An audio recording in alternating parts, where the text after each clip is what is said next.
Hello and welcome back to another new edition of Windows and Current Affairs, and today we talk about the social protection programs.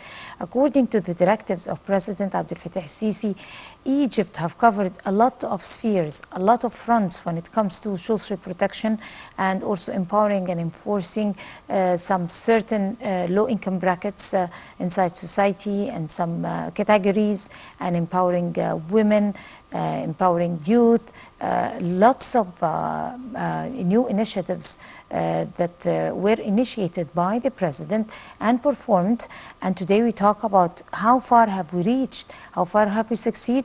We have taken a leading role inside the region, and Egypt have scored unprecedented levels when it comes to social protection programs, and people are following the footsteps. I mean, other countries are following the footsteps of Egypt and taking the Egyptian experience as a lead example. Today we're very delighted to be having with us live here in the studio our dear guest, Dr. Ahmed Mostafa Al-Safti, Regional Manager, Professor of Economy, Lincoln University of Malaysia. Good evening, Dr. Good evening. Mustafa. How are you doing? Of course, our topic today is about the social protection programs, and social protection programs are one of the core points for any government. Okay.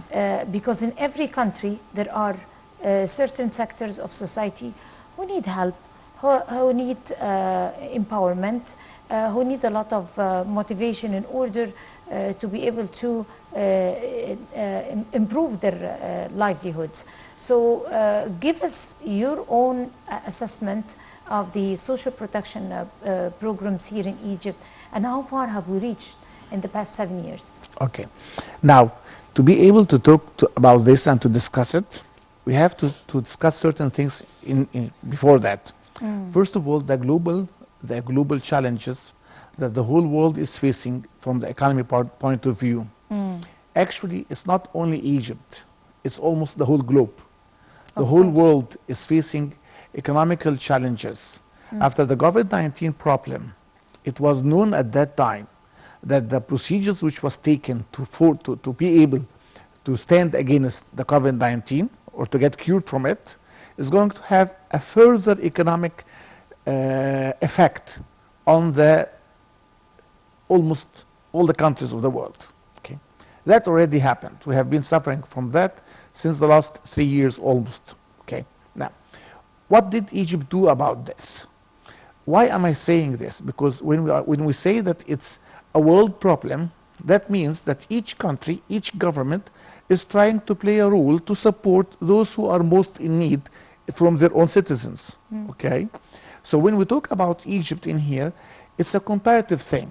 In the States, for example, there was a welfare pension, okay, was given for those who are most in need, a certain amount of money. That, frankly speaking, at the time they took this welfare pension, it helped them. But later on, it affected the economy very severely. Because if you have a welfare pension without production, that means directly inflation, which we are facing right now. The whole world is facing right now. Okay, so there should be a common problem worldwide. Well, why is that? Because when you are trying to support those who are most in need, you have to make some sort of a balance between the support and the production. You cannot give unlimited support without production, because this is going to lead to further inflation. Okay, the Egyptian experiment in this, or the Egyptian, how can I say, the Egyptian experience that we had in this was very unique from 2 points of view. There was a welfare pension which was around 500 Egyptian pounds, more or less, and this welfare pension is for those who are most in need, and it's given on categories basis. What do I mean by this? If you are unemployed, you are in financial need, you take a certain amount of money, for example 400. If you have kids, they are in school, if they are in the primary stage, you take 100 for each. If they are in the intermediate stage, you take 150. If they are in the secondary stage, and so on. So by this kind of pension, you are not only trying to assist them, but also to motivate them.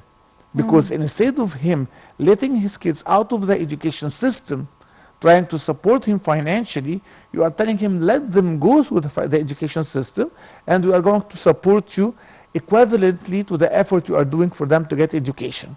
Why is that? Because we don't need to give a help which is going to have a long-term reaction on the community. Okay, so this is from one point. This is when it came to the welfare pension. It's not much. I cannot claim that this is a huge amount of money that is capable to be enough for the people. Are we talking about the pension? We're talking about the pension. I'm talking about this 500 for each family, and added on the special bonuses for the kids and so on. This is not a huge amount of money, okay? We cannot say that this is more than enough for them. But the idea is it covers a huge number of people. And if you compare what's being done with the situation of with the economic Egyptian situation, you are going to find out that this is even challenging for such an economic situation. Now, on the other hand, that was not all. No. This was the least part of it. The other part was the capability, trying to make every person of the community capable to produce. There was almost $500 million Egyptian pounds spent trying to help women through vocational training, okay? Whether they are trying to train them for certain professions, so after that, after they get well trained, they can go through their own professional life, like tailoring and other things, okay? They try to help them to get them some kind of knowledge and training on raising farm animals, okay? Different type of trainings that goes with different type of societies. This by itself is much better than giving them a welfare pension, because instead of making him in continuous need for money, no, you are enabling him. You are supporting him by knowledge, by training, to be a part of the production of the country itself. Which is the right thing. Which definitely is the right thing. Okay, as we have just discussed, if you give amounts of money without production, you are encouraging the inflation. Okay, but if you are trying to push people to produce, that's better, because first of all, they will continue being productive people. It's better for their own life. They are going to push their life one step after another. Okay? And it's better for the economy. To go through a successful career. It's definitely one of the most effective things to boost your economy locally, if we're talking about the local economy itself. Okay, and it helps in increasing the GDP. Okay, the gross domestic product of the country itself. Okay, this is part of the Egyptian experience. Why is that being done? Because not only the president, but the whole government, the nature of the Egyptian people is that they support each other socially. Okay, if we are talking about the government pension, welfare pension being given to those who are most in need, that's not all what they take.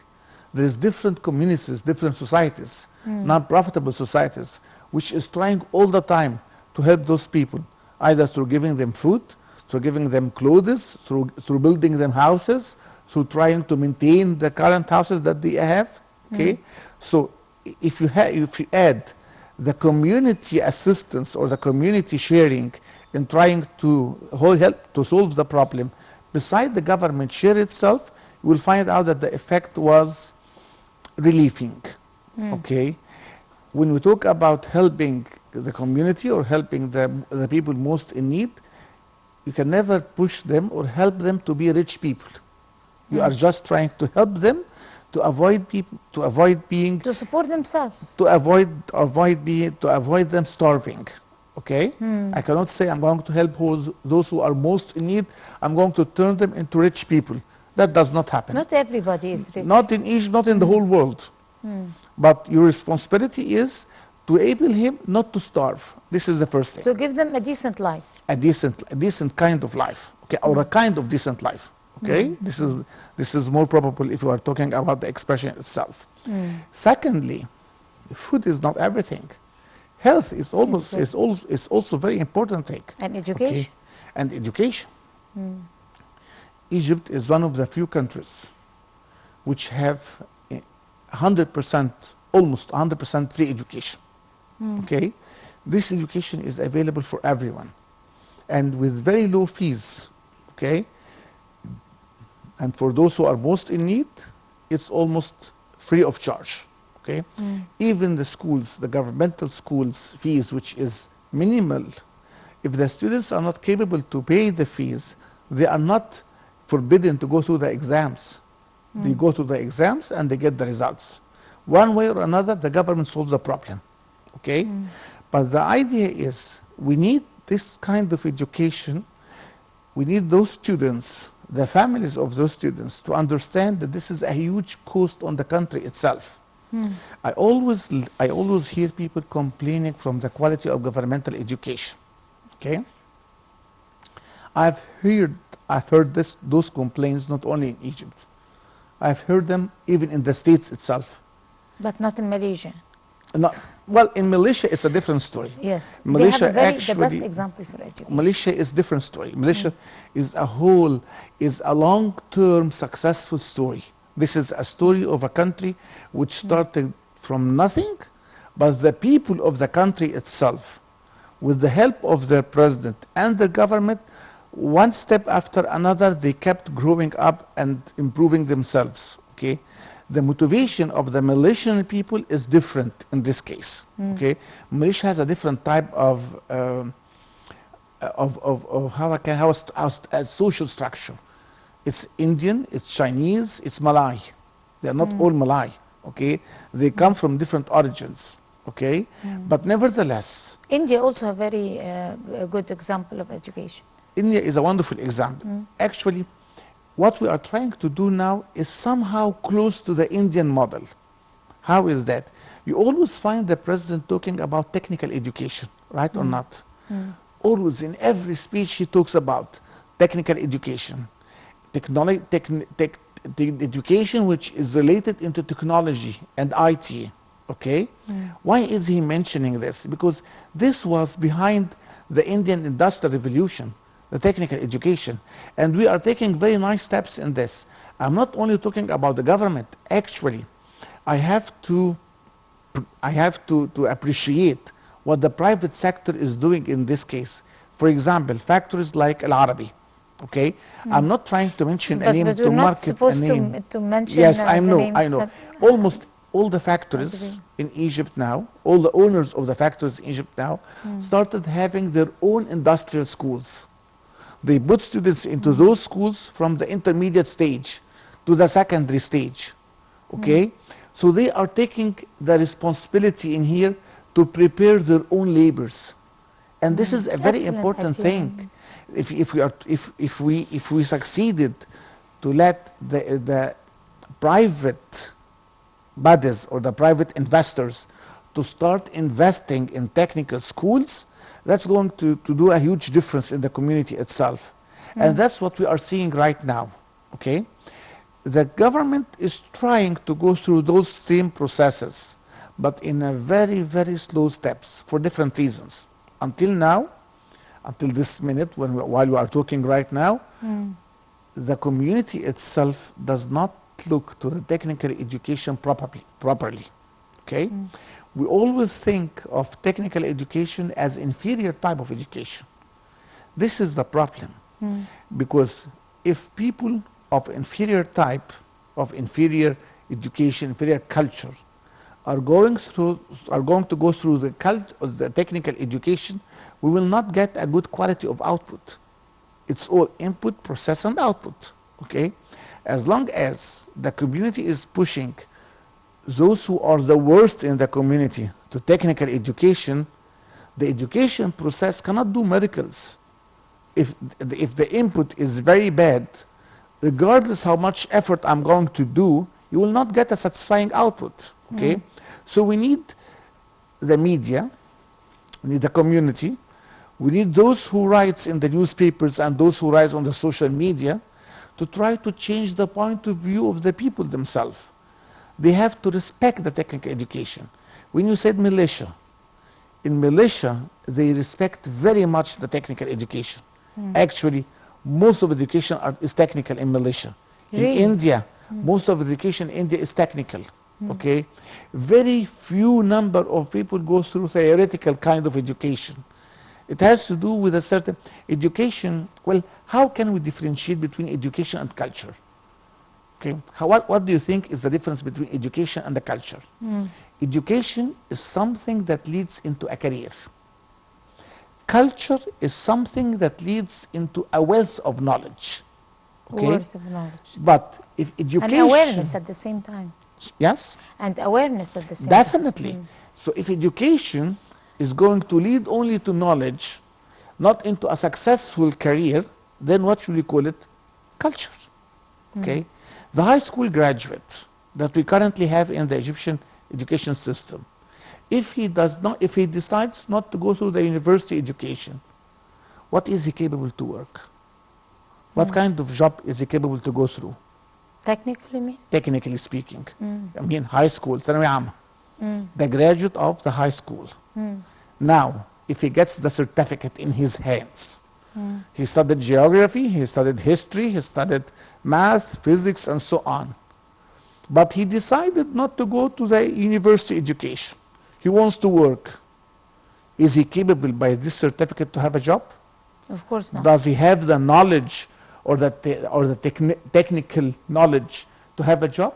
Of course he does not, right or not? Of course not. So by this you are saying that every student who is going to get graduated from this type of education will have to go through a university education to be capable to work afterwards, whether he's going to study business, medicine, pharmacy, whatsoever, right or not? Well, this is the point. If we are talking about technical education, the graduate of the technical education, the secondary level of the technical education, when he holds a certificate in his hands, he can start working with it. If he is coming out from a commercial technical education, he knows about accounting already. He knows about marketing. He knows about economics. He knows about business. He doesn't know everything, but he knows enough to have a job tomorrow, okay, in the area of business. You mean the school years? The schools, the technical schools, yes. Okay. Okay, because what type of education do we have now? International education, okay, Egyptian education, ثانوية العامة, the general secondary certificate, and then we have commercial education and industrial education and nursing education, right or not? The graduate of the international education and the general high school certificate, both of them, when they graduate, they are not capable to have any kind of job. They don't have the skills to have any kind of job. But the graduate of the commercial education, the commercial secondary level, the technical secondary level, the industrial secondary level, or the nursing secondary level, they are capable to have a job starting from tomorrow. Okay? So if we try to tell the community, to encourage everyone to know that technical education is way more important than pure theoretical education, okay, this is going to change the community. And as I said, during the last 3 or 4 years, okay, industrial people of industry, the investors in the industrial sector, each one of them started to launch their own school of technical education for the intermediate level and for the secondary level. Which reflects its importance. This is the idea. If it wasn't important, they wouldn't have thought of launching it on the And first place. actually they pay for the students at the secondary level. The students does not only get educated for free, no, they get paid for the education. Because in the morning they are in the school, in the afternoon they are in the factory, practicing what they have learned. And some of those students go to engineering schools afterwards. Okay, this is the idea. We need this experience to be enlarged. We need almost to have 50 or 60% at least of the graduate level from the secondary level out of technical education. If we need this nation to be productive, if we need to push it into production, we have to put a focus on this, okay? And this also helps in the welfare of those who are most in need. Because if you are going to teach their students technical education that cables them, that makes them able to have jobs in a very short period of their life. I mean, when they are 16, 17, and 18 years old, they are starting to be able to produce money. Okay, that supports the whole family. Instead of the 3 or 4 kids needing someone to spend money of them, those kids are going to work They are going And to be support their own productive, families. and they are going to bring to support their own family. This is the idea. Okay.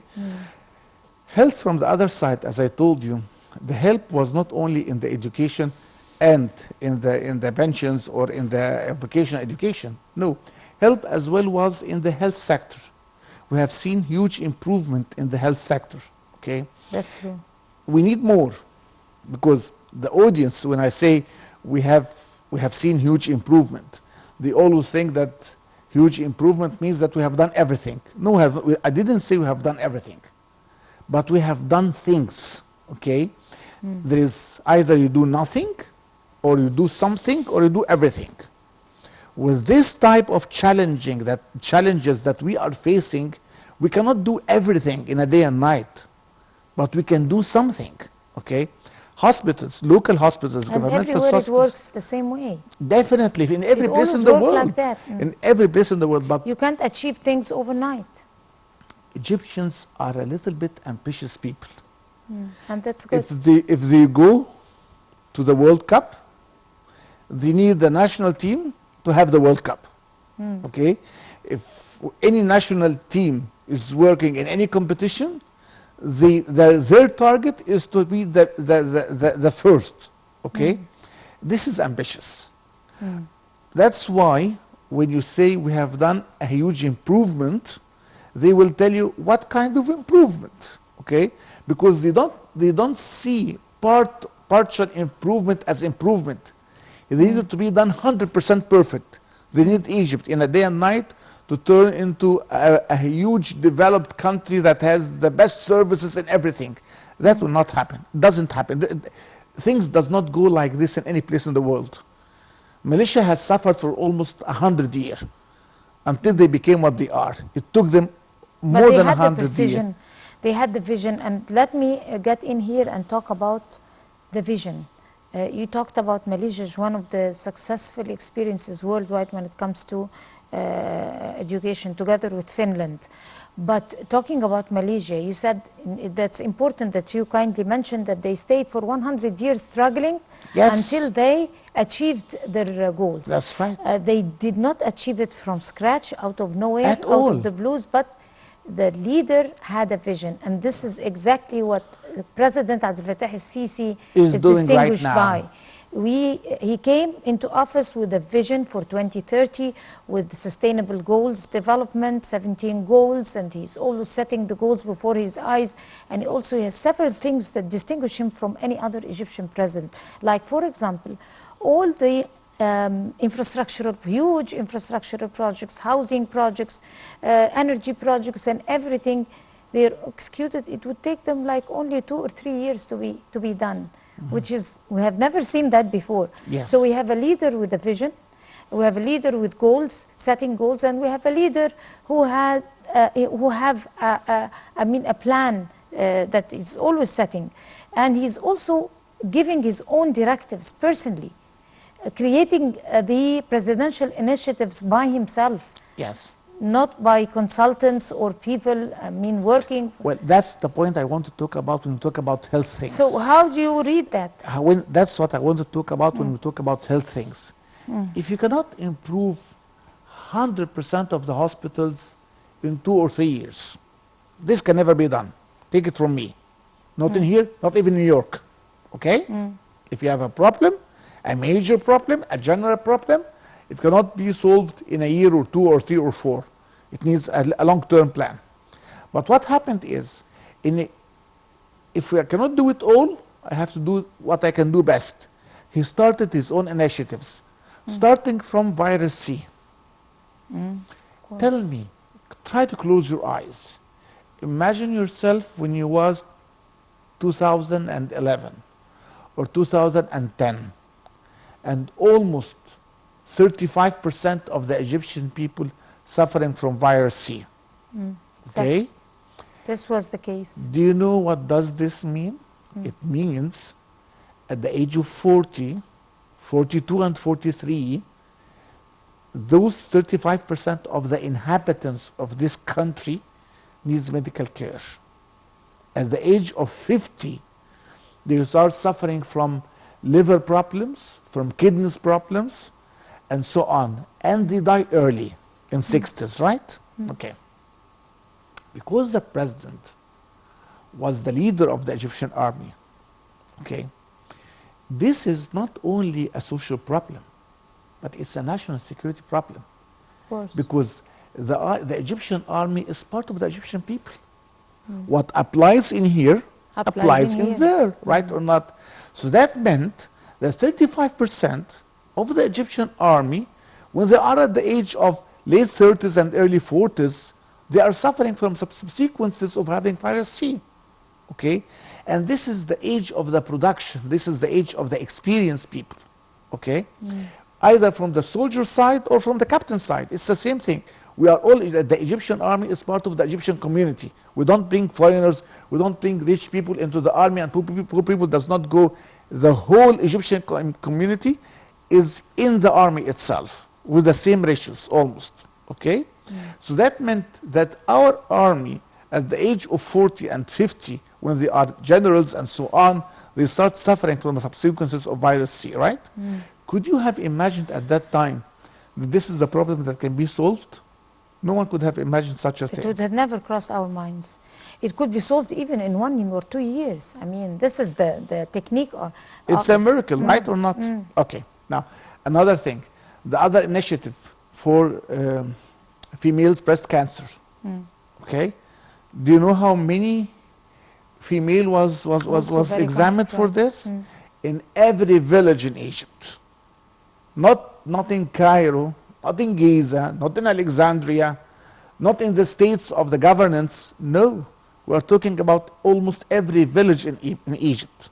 Okay, when you talk about diabetes, it's the same thing, right or not? And until now, there is always campaigns going on, initiatives going on, trying to help through the health system, detecting the early problems, the early diseases of the community. This itself, isn't it a kind of achievement? Of course. Okay. So for those people who say the hospitals are not developed or improved to the extent that you are saying, I tell them, look to the initiatives from the other side, because those initiatives are costive. Okay. When we started having the vaccine for COVID-19, we were one of the first nations which was almost 100% vaccinated in the very early stages. Okay. This is the idea. This is the type of leaders that we have now. But because, as I said, Egyptians are very ambitious. They are not easy. They are not people who are easy to be satisfied. They always look for better. Okay?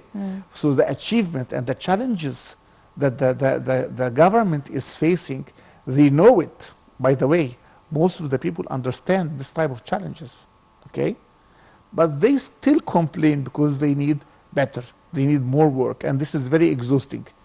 Even the soccer trainers, the foreigner soccer trainers who train the Egyptian national teams in here, they complain from this. They say, for example, each board thinks that we are going to get every competition that we are going to go through. No team in the world does this. Okay? But this is the nature of the Egyptian people themselves. Of course, that's the case. But going back to the social protection programs, it's according to media outlets that Egypt was scored among top countries when it comes to applying their social protection programs, which also, most importantly, fits with this. I mean, the standards of living inside the country, also answers the needs of the low-income brackets and some sectors in society, the people in informal settlements or rural areas and everything. Let us talk about the most successful social protection programs that were taken ever since President Sisi have set his feet inside the office, and what exactly was the most important one that changed the map of society? Well, I have to say two things in here. First of all, I cannot say more than what the United Nations officer for the Middle East and Africa area said.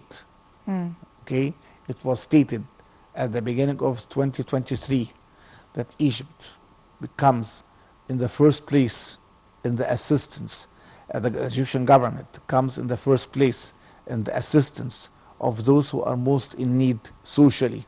Okay, he applauded the Egyptian government for the efforts which was done to go through the COVID-19 problem and the economic challenges afterwards. This was said by the officer or the regional director of the United Nations for Africa and the Middle East. Okay, but this is his own words. Okay, now let's go to the other part that tells you to what extent we contributed into this. Okay, let's go to the other part. Okay, you are telling me what was the most efficient. You are telling me what was the most efficient thing that should. Okay, I think the housing problem. Of course. And infrastructure projects also. And infrastructure. But why am I saying the housing? Because something like, for example, Al-Asmarat. Al-Asmarat. Thank you. I True, couldn't remember it. That's very Something true. like Al-Asmarat. Do you know how kind of change happened to those people? It's not only a change of a house which was not healthy and was filthy.